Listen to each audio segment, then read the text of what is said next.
बोलो वृंदावन बिहारी लाल की जय। श्री हरि बांके बिहारी लाल की जय। श्री राधे श्याम। जय जय श्यामा जय जय श्याम। जय जय श्री वृंदावन धाम। नमस्कार दोस्तों।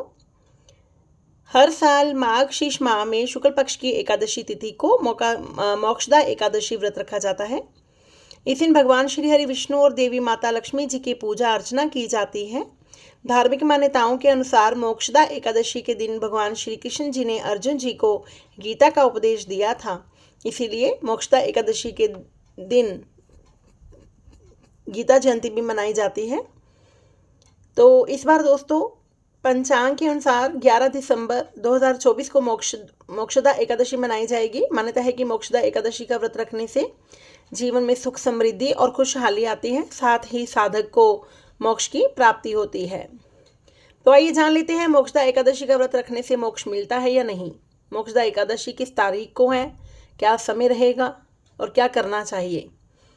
माघ शीश माह शुक्ल पक्ष की एकादशी तिथि का आरंभ 11 दिसंबर 2024 को सुबह 3:42 पर होगा और अगले दिन 12 दिसंबर 2024 को सुबह 1:09 तक रहेगा। ऐसे में उदय तिथि के अनुसार मोक्षदा एकादशी का जो व्रत है वो 11 दिसंबर को ही रखा जाएगा और वही 12 दिसंबर 2024 को सुबह 6:57 से लेकर सुबह 9 बजे तक द्वादशी तिथि में एकादशी व्रत का पारण किया जा सकेगा।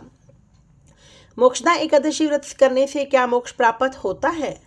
पौराणिक कथाओं के अनुसार मोक्षदा एकादशी के दिन कुरुक्षेत्र के युद्ध में लाखों योद्धा वीर गति को प्राप्त हुए थे और उन्हें मोक्ष मिला था। इस व्रत को रखने से मोक्ष तो नहीं मिलता, लेकिन पुण्य फलों की प्राप्ति जरूर होती है। मान्यता है कि मोक्षदा एकादशी का व्रत रखने से आत्मा और मन जो है वो शुद्ध रहता है, व्यक्ति को पापों से छुटकारा मिलता है और जीवन में सुख शांति का आगमन होता है। ऐसा कहा जाता है कि इस दिन गीता जी का पाठ करने और उनके उपदेशों का पालन करने से मोक्ष की प्राप्ति होती है। मोक्ष का मतलब होता है जन्म और मरण के चक्कर से मुक्ति होना या फिर सुख और दुख से मुक्त होकर रहना। भगवान श्री कृष्ण जी के कारण हजारों लोगों ने ज्ञान प्राप्त किया। ज्ञान प्राप्त करने से मतलब है मोक्ष के मार्ग के दर्शन करना और उस पर चल पड़ना। कई लोग ऐसे भी थे जो भगवान श्री कृष्ण जी के पास होते हुए भी कुछ प्राप्त नहीं कर पाए, क्योंकि भगवान कृष्ण जी और उनके बीच अहंकार और स्वयं ज्ञान होने की एक दीवार खड़ी थी।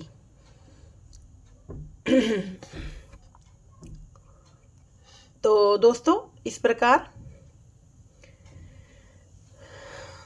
आप भी जीवन में सुख शांति बनाए रखने के लिए और मोक्ष की प्राप्ति करने के लिए मोक्षदा एकादशी का व्रत रखें।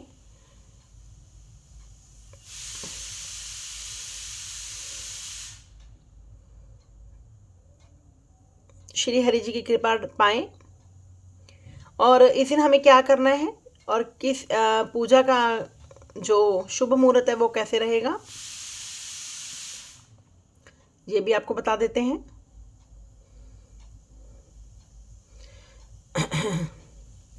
इसमें मोक्षदा एकादशी के दिन का व्रत रखकर श्री कृष्ण जी की पूजा करने का बहुत ही पुण्य माना गया है। शास्त्रों में इसका बहुत बड़ा महत्व बताया जाता है। जो शुभ मुहूर्त है वो अमृत काल प्रातः 9:35 से 11:03 तक का है और गोधूली मुहूर्त जो है शाम के समय का अमृत बेल शाम का 5:22 से लेकर 5:50 के बीच। इसके बाद 6:47 तक पूजा कर सकते हैं। इस दिन उपवास करने से मन पवित्र और शरीर स्वस्थ रहता है, पापों से छुटकारा मिलता है, जीवन में सुख समृद्धि बनी रहती है। मोक्षदा एकादशी व्रत के प्रभाव से भगवान श्री हरि विष्णु जी मोक्ष देते हैं। इतना ही नहीं, इस दिन पितरों के निमित्त तर्पण करने से भी उन्हें भी परमधाम का वास प्राप्त होता है।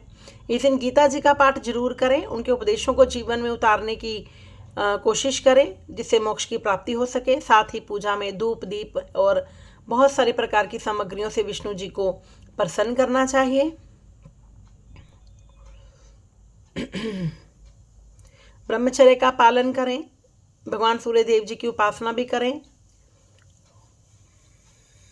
व्रत में आप फलाहार ले सकते हैं और अगले दिन व्रत का पारण किया जाता है। ब्रह्म मुहूर्त में ही उठकर श्री विष्णु जी का स्मरण और ध्यान करके दिन की शुरुआत कर लें। तत्पश्चात नित्य कर्म से निवृत्त होकर पानी में गंगा जल मिलाकर ओम गंगे का मंत्र का उच्चारण करते हुए स्नान और ध्यान करें। स्वच्छ धुले हुए वस्त्र धारण करके भगवान श्री विष्णु जी को पीले पुष्प, पीले फल, धूप, दीप आदि चीज़ों से पूजन करें। श्री विष्णु पूजन के लिए ऋतुफल, नारियल, नींबू, नैवेद्य आदि सामग्री से श्री विष्णु जी का पूजन करें। आरती करें, पूजन संपन्न करें। श्री गीता जी का पाठ का अध्याय का पाठ करें और एकादशी की व्रत कथा का जरूर वाचन करें।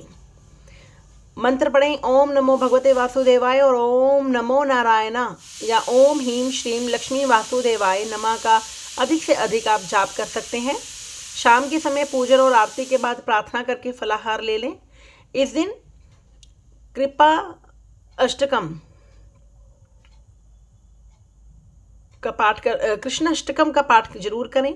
विष्णु चालीसा जी का पाठ करें। लक्ष्मी प्राप्ति के लिए लक्ष्मी मैया जी की पूजा करने का भी विधान है, तो लक्ष्मी चालीसा, लक्ष्मी स्तोत्रम, करकधारा स्तोत्रम का पाठ अवश्य करें, जिससे कि आपको एकादशी के व्रत का पूरा लाभ प्राप्त हो सके।